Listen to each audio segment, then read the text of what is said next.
Hello, friends. I am so excited to be filling in for our good Mary Trump because, folks, we have some exciting news. I'm going to wait for a couple of more of our good Nerd Avenger crew to join. But get this. So, Mary is out today. You all know that she has her book that just came out, right? And it came out, and guys should have gotten it because the book came out 9 days ago on September 10th. Who could ever love you, right? Well, guess where our friend Mary is right now in the book world? Can we put up the image so that folks can see it? Our girl, y'all, is out here as a New York Times bestseller. It is absolutely incredible. Number 3 for nonfiction, combined print and ebook, which I hear is nearly impossible to do, and number 5 in nonfiction on the New York Times. Folks, drop all the love in the chat for Mary and in the comment section. So your girl Danielle Moody is filling in today because Mary is doing really big book business work, and we're just so excited. So without further ado, let's get into today's Nerd Avengers, where our nerds will be coming in, trickling in one by one.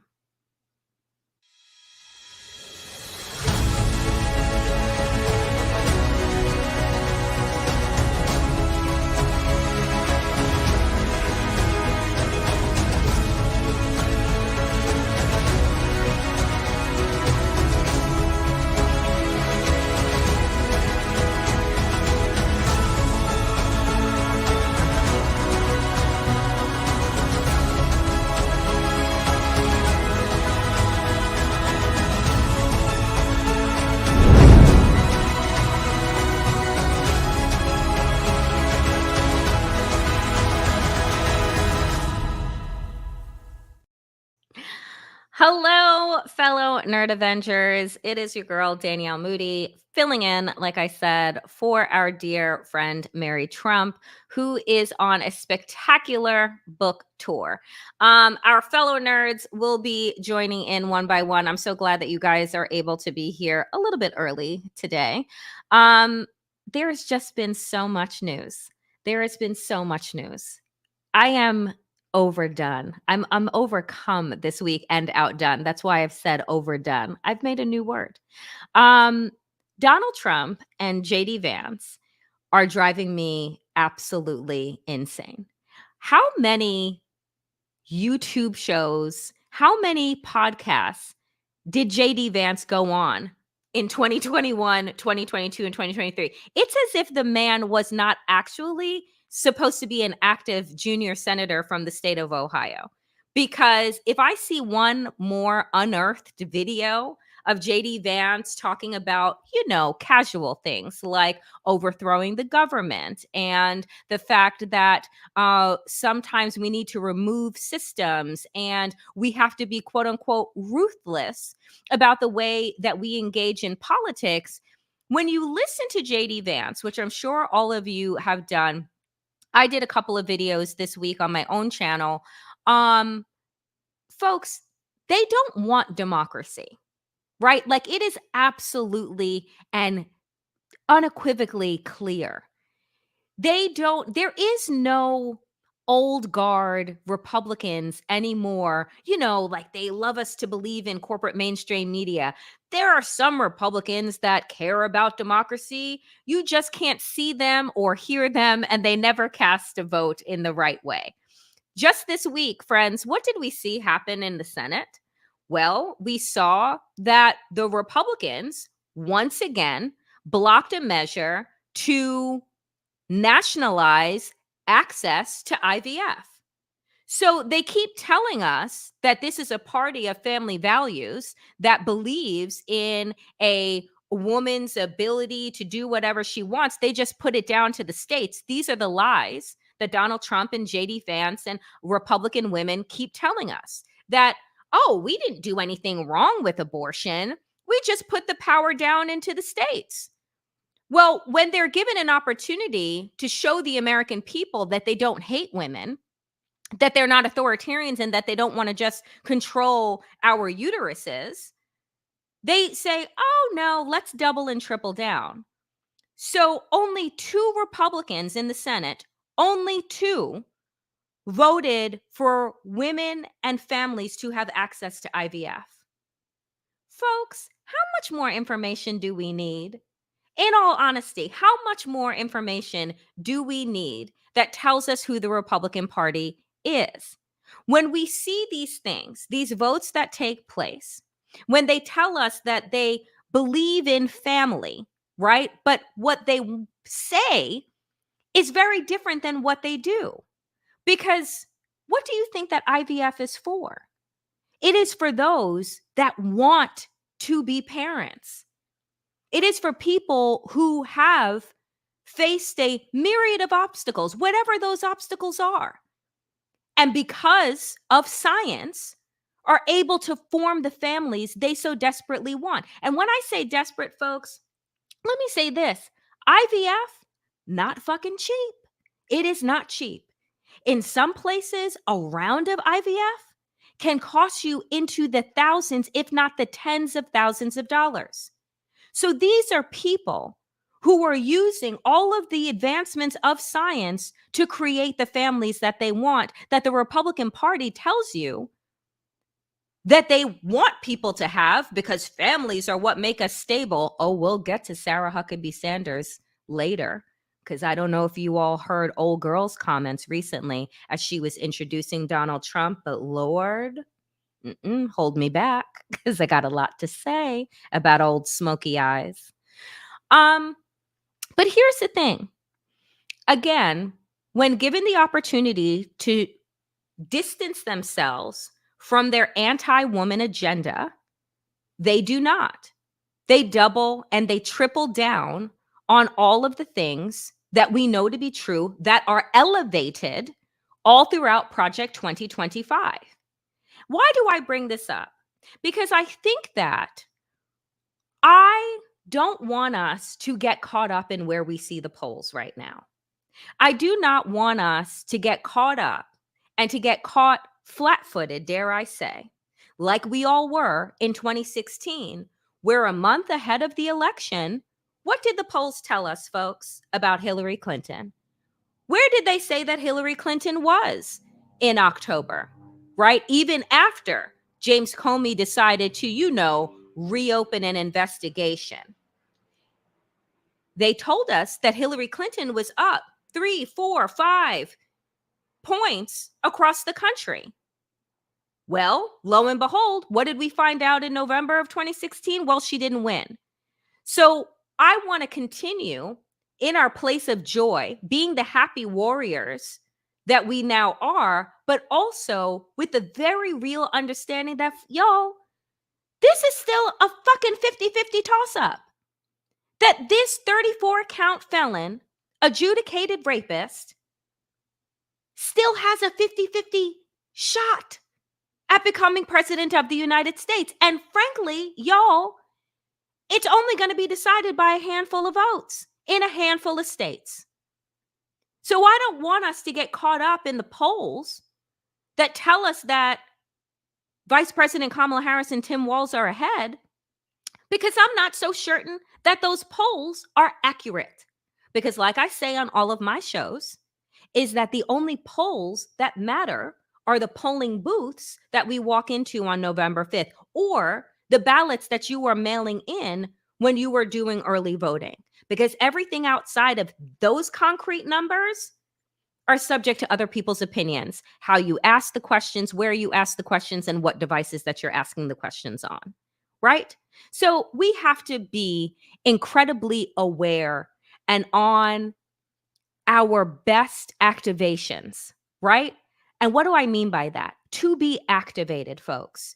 To not only activate ourselves and staying woke and aware of all of the things that are happening, right? What is happening in Springfield, Ohio, which we will get to, right? What has happened to two women in Georgia, two Black women who now medical reports are saying could have lived if had they've been provided with the abortion care that they needed, but instead died, right? We have to be clear that the Project 2025 agenda isn't one that is going to potentially be rolled out in January 2025. They've been rolling it out, friends, for the last few years, state by state, or as Steve Bannon said, village by village, district by district. So when I say to get activated, I mean it is all of our responsibilities to talk to our friends, to talk to our family members, and the family members, y'all, that you may not like, right? The family members that you don't agree with. The family members that you're just like, yeah, I'll see you at the holiday, but I don't really want to talk politics because it's not good manners. You know what? That is one of the single worst pieces of advice I think that any of us have ever gotten. Because if we actually did speak politics on a regular basis, if we actually did engage with our family and our friends about our core issues, about the things that actually matter to us, then Donald Trump would have never happened in the first fucking place, right? Because we would know where we are, what we need, instead of hiding it. Oh, we don't talk about religion. We don't talk about politics. Then what the fuck are we talking about? Because then we're not actually talking about anything that matters, right?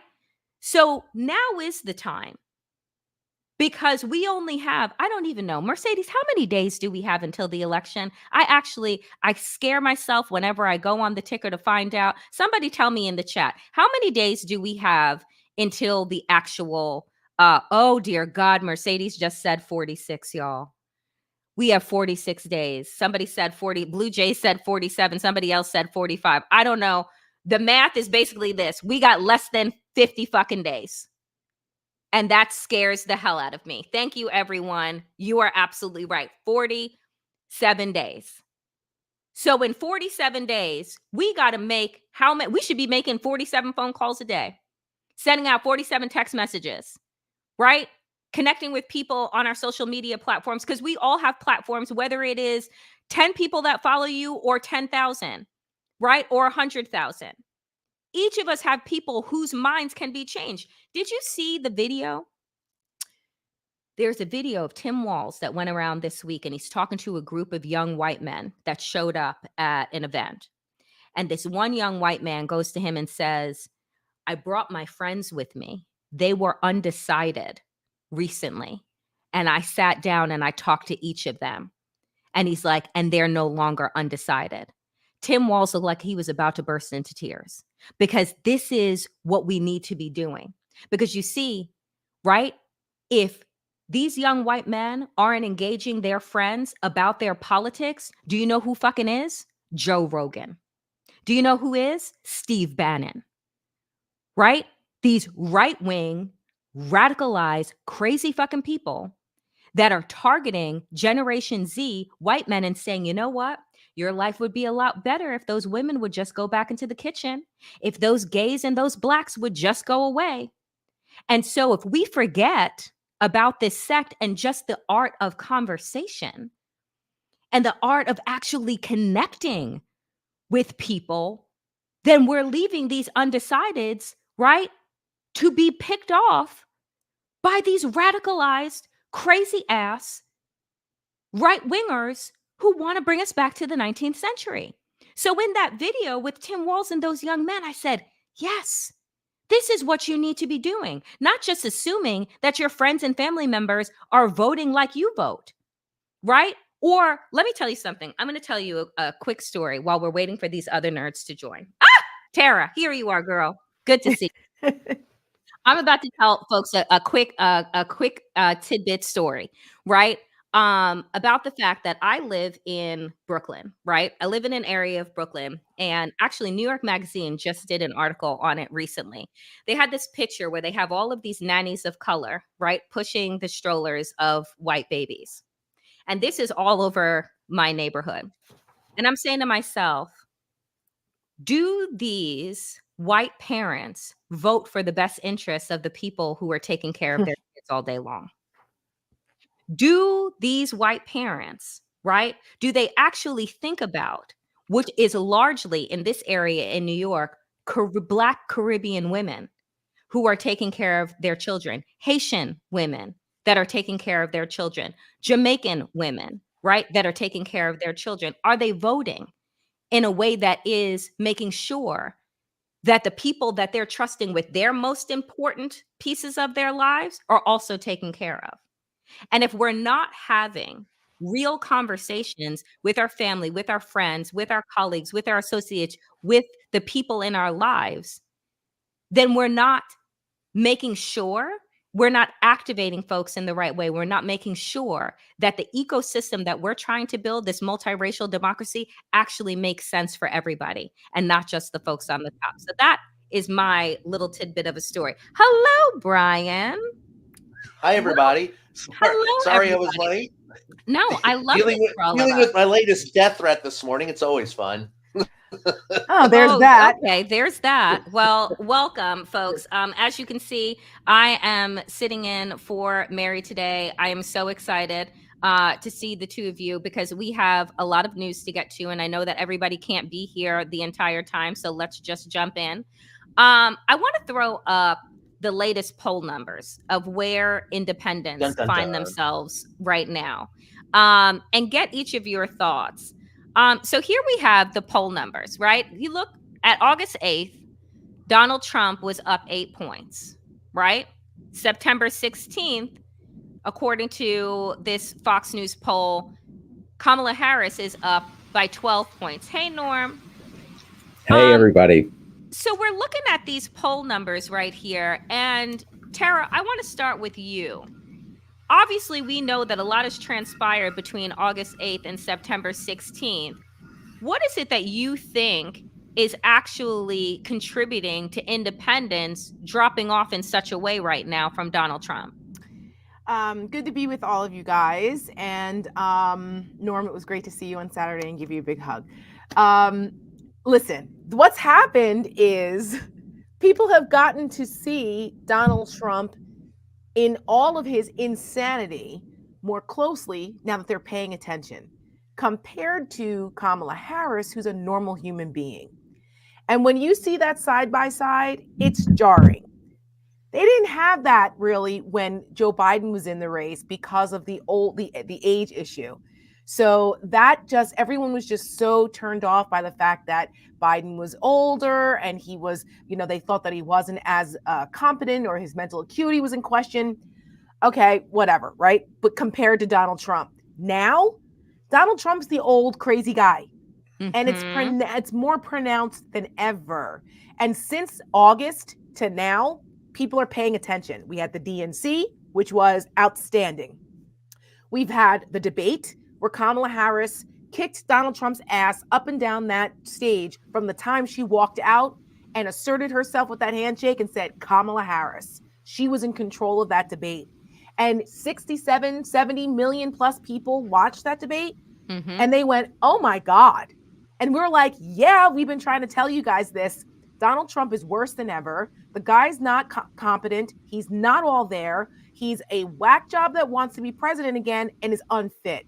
Where you have Kamala Harris, who is none of those things, who is fully competent, capable, compassionate, and ready to be president on day one. That's the difference. The people who are in the tank for Donald Trump, the MAGAs, they're unreachable. They're going to have to deal with their God and therapist about why they still support Donald Trump and what attracts them to him. But the people who are in the middle, who really weren't fully as engaged and were like, okay, now we're forced to pay attention. We're in the final weeks of this thing. All right, let me make this decision. They're going, wait. Oh, hell no. Not no, but hell no. Especially women. And I don't even have to, I don't have to continue to reiterate that. But Seneca Project, we focus on women. And the gender gap is the largest it's been since 1996, plus 21 for Kamala Harris. I wonder why. I wonder why. And we'll get into more of that in a bit. Brian, what do you think the reason is with this significant drop off with independents and Donald Trump? Like, we know that he is the crazy old man that is on the stage right now. We know that he can't seem to keep, he can't keep the city that he's in straight. right? He's in Arizona, but he's shouting out Philadelphia. He don't know where he is. And I'm not an ageist, folks. But what I'm saying is that when the media can want to do their armchair cognitive tests on Biden, but you don't do the same thing with Donald Trump, we have a problem. Well, dogs and cats living in sin, munching down on top of cat. Why do you think people are abandoning him? It reminds me of the Bob Dylan song. He's got no secrets left to conceal. You know, he doesn't even see the frowns as the jugglers and the clowns do all their tricks for him. There's nothing left that you haven't seen. And when you go on national television in a presidential debate and go, dogs and cats, they're eating the dog. And he didn't even get the animals right that supposedly were being eaten. They were ducks and geese, but he translated it to dogs and cats, and none of it's accurate. And the point, and look, man, it's not to hammer this home too much, but for the love of God, if you're going to sit there and complain about immigrants and refugees having to eat dogs and cats, and you're not concerned about them as human beings having to do it if it was actually being done, where the hell is where is your heart? Really? They have to eat dogs and cats? We live in the most prosperous country in the world, and we can't feed our people or people who show up? What the hell? But the fact of the matter is, you ask why why we're seeing the switch in numbers, and it all boils down to the fact that people know he's a nut. And the more he goes on television, the more he shows that he's a nut. And the more that you see him, the more you don't like him. The fact of the matter is, anyone who's been around Donald Trump in his previous administration will tell you, the more you're around him, the less you like him. And so when he's going out, it's all a stratagem for him to go out and put himself out there because he's got to have the attention. What his people have told me privately is they can't get him to shut up. Scott Jennings even said, I think he'd be ahead by 65 points if he just shut up and went and played golf. Well, I don't know if that's true, but he does have a point about the fact that every time Donald Trump opens his mouth, he screws himself. So that's you ask why? That's why. People look at Donald Trump and go, that guy's nuts. And speaking but of the economy was so much better. For who? That's a good point, though. But the question about that, the follow-up is always, the economy was better for who? Because the economy was not better for the 99%. The economy wasn't better. Immigration was a bigger problem. The fact of the matter is, he turns, up is down, down is up, freedom is slavery, and war is peace. I've seen this before. I've read the book. It's called 1984. It's George Orwell, folks. The fact of the matter is, the economy wasn't better under Trump. The fact of the matter is, they had an immigration plan in place, but Trump decided and made a call, and thank God they brought that up in the debate, but they didn't hammer it home. But the fact of the matter is he stopped the immigration deal from being done. He wanted to run on the issue. He wants to run on the problem rather than solve it. And people, that's another reason, Danielle, why people the independents are drifting away from him. They smell his bullshit coming a mile away. So perception is reality. Let so us that's throw the up problem. real quick. Let us throw up Mercedes clip number 2, just so that people can see. And then Norm, I'll come to you on the other side. The empty seats that we are seeing at Donald Trump rallies. Do we have? I have the best rallies. I have all the best rallies. With no Russia, Ukraine. Take a look. No October 7th disaster in Israel and the Middle East. It's inflamed right now. It's inflamed like nobody's seen it for 50 years. No Looks like he's got nothing covered. And energy dominance. That's what we have, energy dominance. We have no inflation. We wouldn't have either. It doesn't look like a packed house to me. Where was that, by the way? Do we know? That was New York, but so that was yesterday? He sent out an email, by the way, saying, thank you, I've won the race based on my New York rally. But that's also the reason why I asked that, and I know we're going to get to Norm. The only reason why I asked that was because they sent out, and this is part of the propaganda perception bullshit that the Trump campaign is very good at doing and that the media isn't great at fact checking. They sent out a thing that said 60,000 people requested tickets to that event that only holds 15,000 people, and that there were thousands of people outside waiting to get in. Where are the 60,000 tickets? If that's true, that they were requested, we already know how they can manipulate those things. They know that, but the media reports this. This was ABC News that reported that 60,000 tickets were requested for that event. That's why I asked that. And we Yeah. know that's bullshit. Of course we know that it's bullshit because because here's the thing that we know, and Norm, I want to turn to you, which is that if 60,000 people had requested tickets, there would be lines of people just waiting to get in. But guess what? We didn't see any lines, Norm. So over to you. So I think we need a little clarification here. 45,000 of those tickets were requested by dogs and cats to try and get protection catless old ladies from the marauders. Right. Before we leave the issue of his mental acuity, let us note that when he was asked about the future of the auto industry and the biggest problem, he said it was nuclear war. And let us also note that he referred to the Alaskan oil fields as Bagram, the air base in Afghanistan. Yeah. And those are just shrugged off. Imagine if when he was still running, Joe Biden had said those things. It would have been DEFCON 1 all across the media. Or if Joe Biden answered a question about childcare with tariffs. Yeah. And of course said that the best way to bring food prices down is to bring food prices up.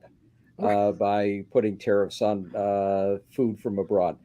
I want to just cast a slight amount of cold water on the premise to begin with, Danielle. Mm-hmm. First of all, I don't trust any of these surveys now, even the aggregates of the surveys. And we're still seeing people like Nate Silver and Real Clear Politics throwing in Rasmussen and some of the other utterly illegitimate polls. At the same time, we know that even if there's been this enormous switch of independence, we're in a fight, and it's close. I'm just back from Erie, Pennsylvania, which is really Erie County is ground zero now, and there's good news there in this sense, anecdotally. But Liz Cheney is coming in a few weeks. And they had to move the venue because the demand for tickets was so great. Right now, it's close to 3,000. And in Erie County, that is huge. And this is a county with a Republican member of the House. It's a close one, but it's a bellwether. And the bellwether tells me, and some of the surveys even aggregated tell me, that Pennsylvania is very close. And frankly, if Donald Trump wins Pennsylvania, we got a big problem on our hands. And after all of this, what we know is that Trump is still sitting with 45 to 47% of the votes, no matter what he says, no matter what he does, no matter how reckless he is, no matter how much worse his mini-me J.D. Vance is. And that means, given the Electoral College, we can't take a poll result like this. We can't talk about how awful Donald Trump is, which all of us know. And all of the people tuning in know, but 45 to 47% of the American people don't give a shit. So it's pedal to the metal from this point on, and we have to keep pointing this out and to keep independence in the fold, to win over those suburban voters, not just the suburban women. That powerful ad that the campaign just ran about this courageous young woman in Owensboro, Kentucky, raped by her stepfather from age 5. We're gonna play her clip because she Hadley Duvall, this is clip number 6, was recently on Morning Joe. Yeah. And I want to play that because I think, Norm, you hit the nail on the head in terms of what we need to remain focused on. And this is why I say I believe in polls the way that I do the tea leaves, right? They can say whatever it is that you want them to say, however it is that you ask. And what we need to pay attention to are these real life stories and real life people walking into voting booths, going to the mailbox to drop in their voter cards. Like, those are the things that we need to focus on. Let's play this clip. I really like to ask people, could you sit down with me one-on-one and listen to every detail of trauma that I had to experience for about 10 years? And if you can't do that comfortably, which you should not be able to, you should not feel comfortable walking into a voting booth and voting for a man who has the audacity to tell me what to do with that trauma. And, you know, if that doesn't get through to some people, then, you know, look at your daughters, look at your mothers, your sisters, look at your neighbor. Because I am a very normal, regular person, and this happened to me, and it was happening for so long, and it's happening to so many others right now.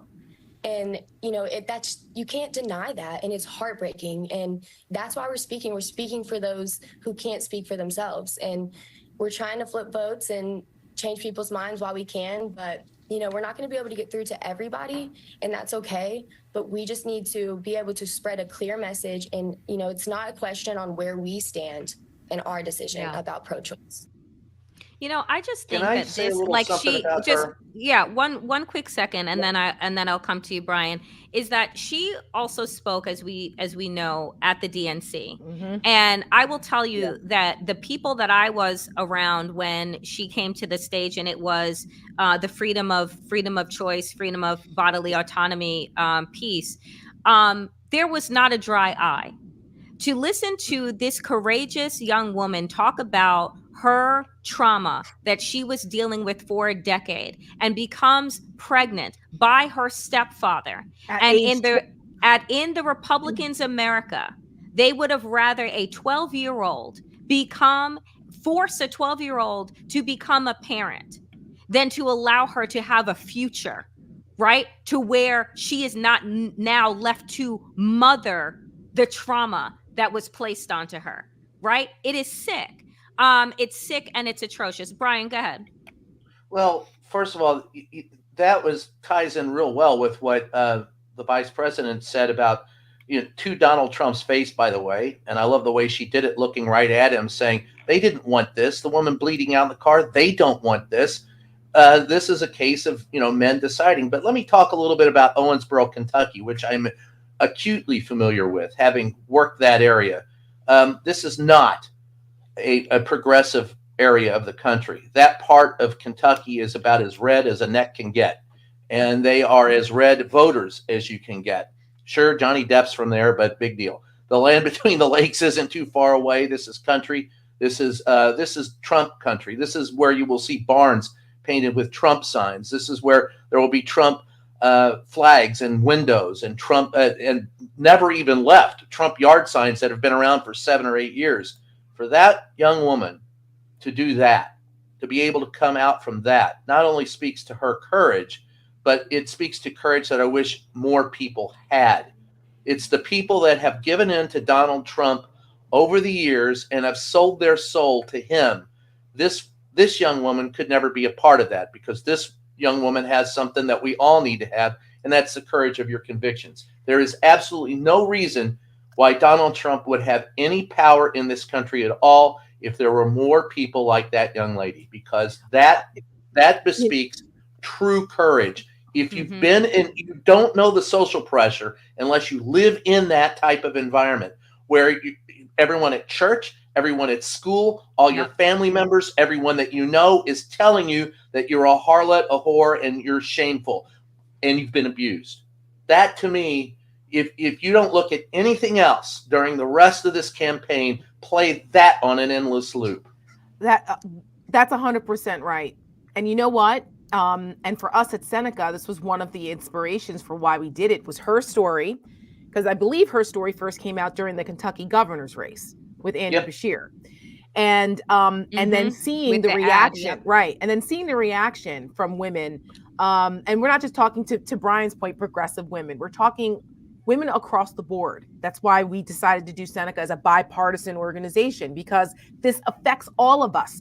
And I was really glad to hear Kamala Harris make the point about women bleeding out in parking lots during the debate, where 70 million people were listening and watching, because they need to understand what's at stake here.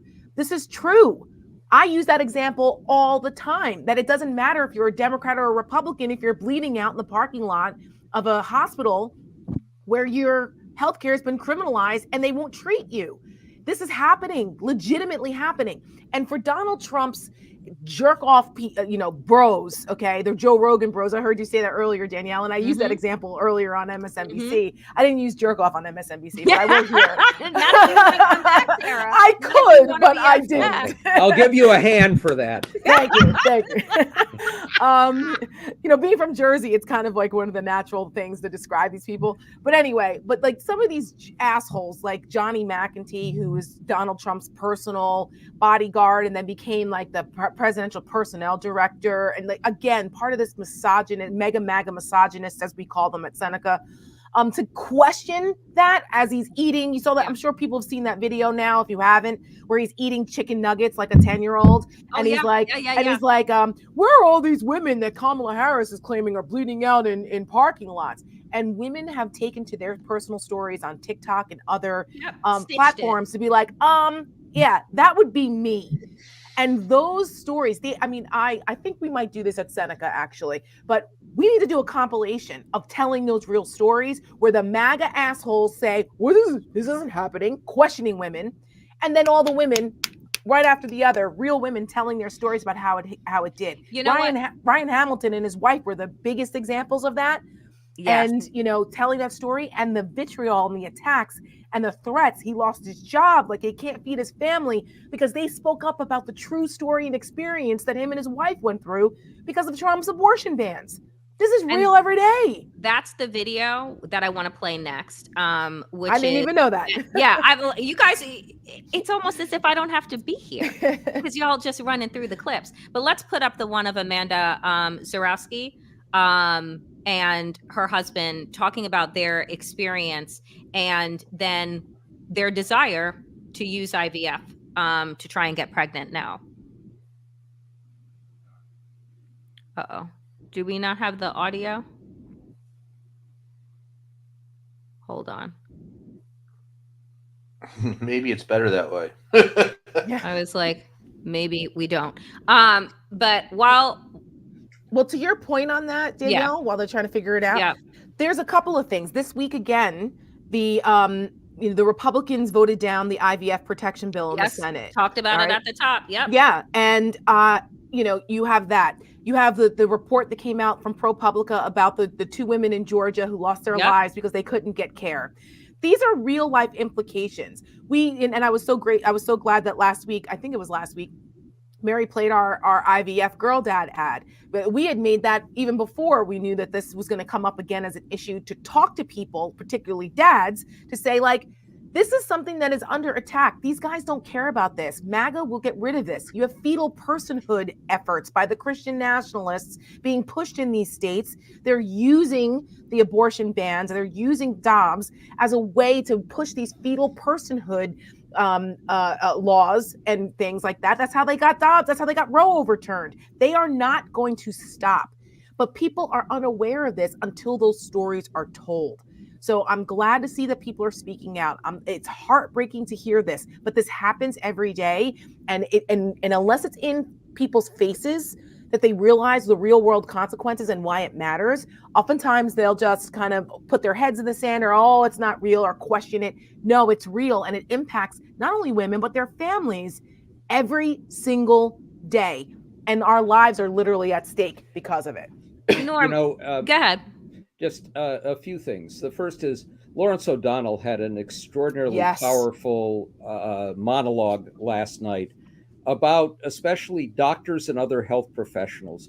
What they're doing in so many of these states is writing enough ambiguities into the law that while they can say, yes, we protect against rape, incest, and the life of the mother, they don't at all. Because doctors have no clue whether a prosecutor will go after them, and it means a 10-year prison sentence and loss of a medical license. So that's why these doctors, I'm sure it's wrenching to most of them. They've taken a Hippocratic oath. They violate their oath because they're afraid of losing their lives. The second, or going to jail.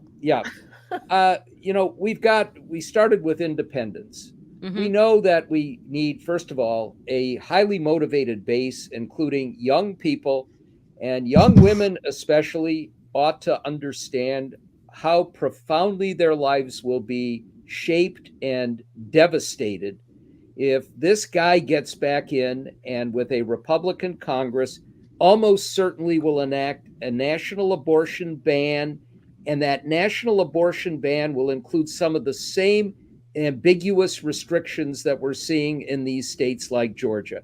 But the second point is that I think we're missing a bet here, and the campaign and some of the independent actors are as well, and that's the gun issue.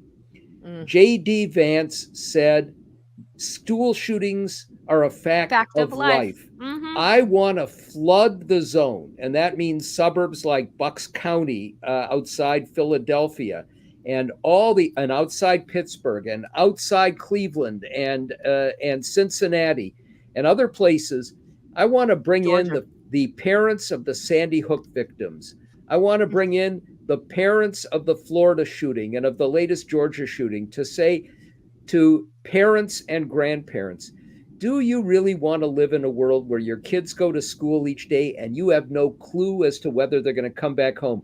The same thing that's affected Black parents when their kids go out driving at night, not knowing whether they're going to be stopped and shot for driving while Black. Now it's everybody.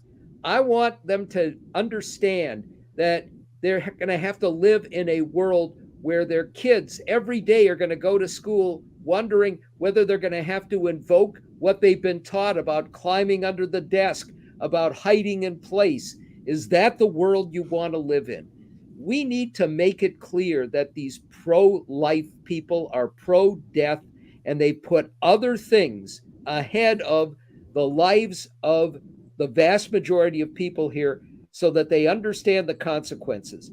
If, in fact, college-educated suburban Republicans understand what it means to vote for Donald Trump and instead vote for Kamala Harris, then these close elections in Pennsylvania and the other swing states won't be nearly as close. You know, I wonder something here Well, too. remember what Wanda because Sykes said.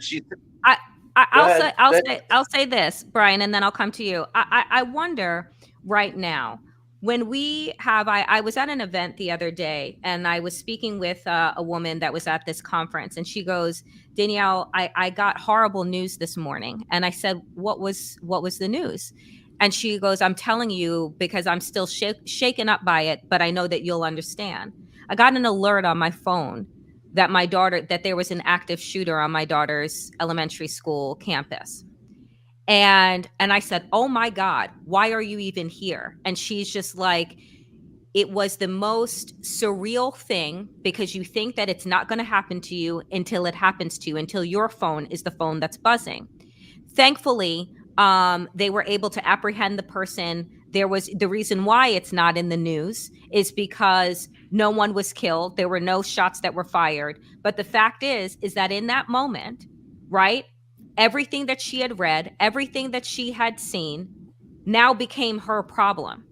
And so to Norm's point, when you're saying, you know, for how long since the beginning of time has it been Black parents' problem, right? To teach your children how to be quote unquote respectful to officers that do not respect their humanity of their children, whether it's at night, during the day, on a playground, at a mall, you know, driving down. It doesn't matter. It doesn't matter the time of day. It doesn't matter the wear. It doesn't matter what you're wearing. None of it. But when you start to say to people that this is not just going to be the reality for this group over there that you've always seen as a problem, but now it's going to be your reality. The Sandy Hook and the Columbine, that wasn't just an issue for those towns. That's an issue for every school. There's 1,500 public schools in this country. It's an issue for everyone. So when you start to take it away from particular groups, and now it's everywhere, and that's what Republicans have wanted, everyone living under fear, everyone living under this pressure, that's the conversation that I think that we need to consistently have to get people to understand that it isn't an us versus them. It's like who wants to live free and safe and who doesn't want us to. Brian, go ahead. Yeah, no, this is what Martin Luther King talked about. This is what Martin Luther talked about. This is what Jesus talked about. This is the eternal discussion that we have. If you're sitting there telling me, you know, if you're the parent, and I have all kinds of empathy for anyone going through it, but I've been through this since I started as a reporter. The first mass shooting I covered was Luby's in Texas in 1983. 23 people killed, and a guy turned a gun on himself, and there were people moaning. And so if you're going to sit there and say, this is now my reality, the fact is it's always been your reality. We're all in one reality. It's all of us together.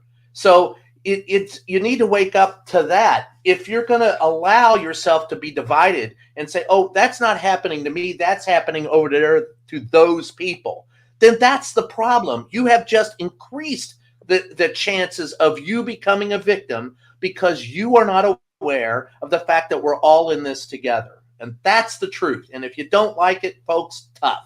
But the other part that just steams me about all this is, like I said, what Wanda Sykes said. You know, they're focusing on the wrong thing. Until a transgender woman in clown makeup walks into a classroom beating people to death with copies of Catcher in the Rye, I think we're focusing on the wrong problem. I don't care if you don't want kids to read certain things in school, but you want to arm the teachers. And at the same time, you're saying, just get used to it. This is a fact of life. The sentence should have been, this is a fact of life, and it should not be. And it should the fact not. That he could not let me, the, Brian. The fact that he could not say anything tells you exactly where his mindset is. Well, that's Tara, true. I know that you have to jump, so I just Yep. wanted to give you the final Oh, word on this. I appreciate that. I just wanted to say that yes, this is a freedom issue, and I'm glad to see that Kamala Harris's campaign is embracing that terminology, because it not only is it good messaging, but it happens to be true.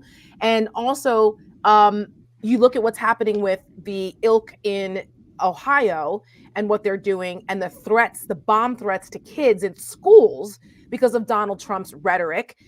So now not only are kids not safe because we have the gun issue, but now they're not safe because Donald Trump is riling up people in this anti-immigrant sentiment, and anyone that is of a darker color, those immigrants are no, those are those others that have to get out of here, even though those Haitian immigrants are here in this country legally under protected status. This is disgusting. And it's, I think, something else that needs to be highlighted, because I've got news for you. Last time I checked, it's not those Haitian migrants that are the threat to this country. They weren't the ones that were climbing the walls, busting out windows, and beating up police officers trying to overturn our elections and our freedom and our Constitution on January 6th. I didn't see any Haitians that was in fat that. white people. Well, my point is that we need to worry about those folks more than law-abiding Haitian migrants who are in this country legally. They're not the problem. It's the January 6th types that are the problem, that want to overturn our government, that Donald Trump thinks are patriots. On that note, I'll see you guys later. Bye. Drop the mic and head out. I'm out. Sarah. I appreciate that. Norm, I want to come to you on this issue, right? On what we have learned about JD Vance saying that he needs to, create stories. So we know that he's admitted to lying. He did that over the weekend with Dana Bash. We know that as the authorities have come to give press conferences in Springfield, Ohio, they say that there is absolutely no evidence of anything, right, that JD Vance and Donald Trump and many other Republicans continue to parrot, right? In that time frame, there have been multiple school closures, bomb threats, municipality buildings closed. How do you think that this is playing out in Ohio, how it will affect how people see Donald Trump's stochastic terrorism, JD Vance's stochastic terrorism, and that Springfield, Ohio could become anywhere in America if they get a hand on a microphone and decide to, create a story? So, to preface it, Danielle, when we were speculating about Trump's vice presidential choice, I said, I think it will be JD Vance for one reason. He's not going to pick a Nikki Haley or a Tim Scott, who are competing in the obsequiousness Olympics, because they're too soft. They might not do what Trump demands, which is say anything, do anything, no matter how illegal or how immoral, if I tell you to. And JD Vance is proving that he is just as much of a sociopath as Donald Trump is. More. And damaging his I was gonna own say, if not constituents, if not more. But at the same time, So this first happens, and Governor Mike DeWine says, no, it's not true. They're not doing this. They're here legally. But of course, Mike DeWine refuses to blame J.D. Vance or Donald Trump. He blames the internet for this. And the mayor of Springfield, who, to his credit, Republican mayor, has said there's no truth to any of this, can't bring himself, and probably because he would get credible death threats, to say, J.D. Vance, stop this. I cannot support a ticket that's doing this to my town. This is a cult that is turning even more violent and sociopathic. And if I were here again, let me take this back to the campaign. There are 400,000 to 500,000 Haitian Americans who can vote in South Florida. Boy, would I be making the case down there. And I would be making the case to Jewish Americans around the country. It started with the Haitians. I would be making a case to every immigrant group, because we know that this is the tip of the iceberg when it comes to their sociopathy. They will go after any group and they will lie about it over and over and over again. The fact that Vance, the Wall Street Journal made this point powerfully. They went to the woman who Vance continues to cite as his evidence for what was going on in Springfield, who wearing a MAGA hat, said, I'm so sorry. I heard this from somebody and I was missing my cat, and then I found my cat in the basement. And the other one who reported on it was a friend of a friend of a friend, and of course also false. It doesn't matter that their lies are made clear to them. They double down and triple down. J.D. Vance is one of the most vile human beings I have seen on the face of this planet. And his wife must be just as vile, because she's obviously going along with all of this, including these comments about eating curry. And then he comes back and talks about eating chicken, fried chicken. The racism, the blatant racism, it is just disgusting. And to that point, I want to throw up this the Haitian group that was outside of a Trump rally in Uniondale, because to your point, Norm, I think that people forget how big of a population Haitians are in different in different communities in different states around the country, right? And how big the Caribbean population is in this country, and just people who recognize that back in 2016, it was they came for, if we're looking at Donald Trump's timeline, first it was the Mexicans, right? Then it was right. Then it was the Muslims in the Muslim ban. Then it was the black people from shithole countries, right? Then now it's the Haitians, right? The list has grown over the last 8 years. Right. And interspersed between there, trans people, right. And drag story times and the banning of the books and all of these things. So that Martin Niemöller poem, First They Came For, we have been watching it in real time. Yeah. And there's a timeline to point to. Right. Brian, go ahead. Yeah, no, you're absolutely right. The first thing, and here's the problem from my perspective. We're not covering this worth a shit. The bottom line, what I have problem with my own profession in doing this is that we don't point out facts. We report things as if everything is equal when it's not. We do not put things into context. We do not put things into perspective. So when they scream about Haitians, why the hell are we even covering this nonsense? I mean, there hasn't been one God blessed freaking police report filed, not one case. The city manager, I called myself, says this is BS. This has never happened. You talk to to members of the city council there, didn't happen. You talk to the school board, didn't happen. Talk to the PTAs, didn't happen. Most people tell you that the Haitian people living in that community are among the best in that community. So none of this ever happened. And at the end of the day, they won't let go of it because it's a talking hate point. Their goal is to divide and conquer. So when you say they hate and then you continue the sentence with anything else, you don't need to. They hate, period. And the way they get you is they get you stirred up to hating. It was that was the John Lennon saying, the best way to fight against the system is through humor. If they can control you when they get you to hate and get angry, they know how to handle that. What they can't handle is a sense of humor. They have none. And at the end of the day, J.D. Vance will sell his soul to whoever is the highest bidder. He 100%. came out and called Donald Trump nasty names.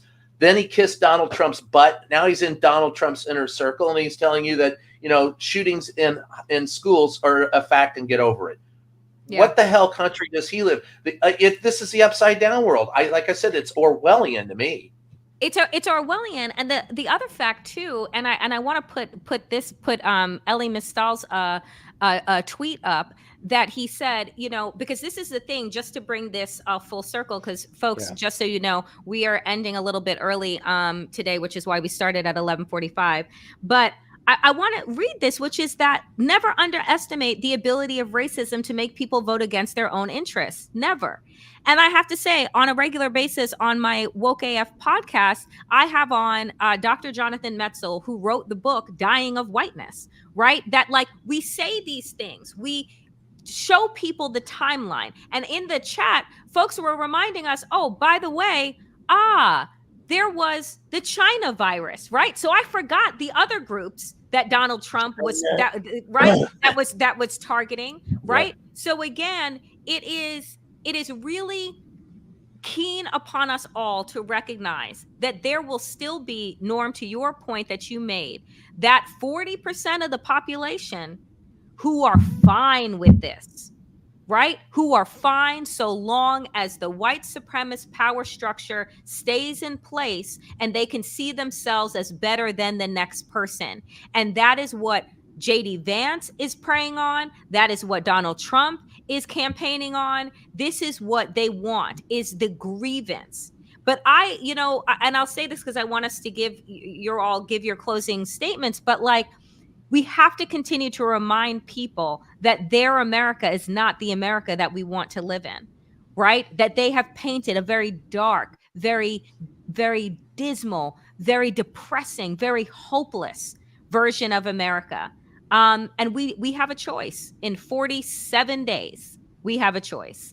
So Brian, you and then Norm.